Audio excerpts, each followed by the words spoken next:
Hello বন্ধুরা, আবারও তোমাদের সামনে ম্যাথের ট্রিক্স নিয়ে আমি উপস্থিত স্বপন বিশ্বাস।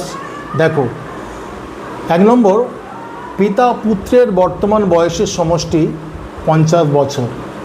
5 বছর আগে পিতার বয়স পুত্রের বয়সের 3 গুণ ছিল। পিতা ও পুত্রের বর্তমান বয়স কত?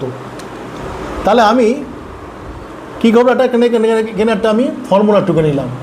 এখানে লিখব বর্তমান বয়স, এখানে লিখব তোমার সময় আগে, আর এখানে লিখব কত গুণ। তাহলে বর্তমান বয়স কত? 50। কত সময় আগে? 5 বছর আগে। আর কত গুণ? 3 গুণ। তাহলে এটা করে নিলাম ফরম্যাটটা। তাহলে পিতার বর্তমান বয়স কী হবে?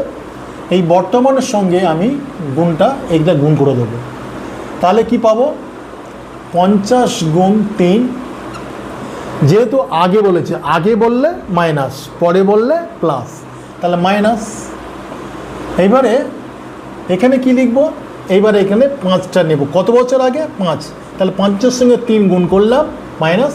এখানে লিখবো 5 গুণ, আর এখানে কত গুণ? 3 মাইনাস 1।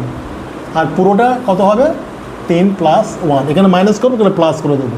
দেখো, 150 বিয়োগ এখানে 2 থেকে 10 ডিভাইডেড বাই 4, তাহলে 140 ডিভাইডেড বাই 4, তার মানে হচ্ছে 35। আর পুত্রের বর্তমান বয়স কত হবে? পুত্রের বর্তমান বয়স তোমার হচ্ছে, তাহলে এখানে 15 চলে গেলে, তাহলে 50 থেকে এখানে 50 থেকে তোমার 35 চলে গেলে, 50 থেকে তোমার 35 চলে গেলে 15 হয়ে যাবে। এইবার যদি বলি পরে হলে তখন এখানে যোগ, বাকিগুলো সব একই থাকবে, এখানে শুধু জাস্ট যোগটা হয়ে যাবে।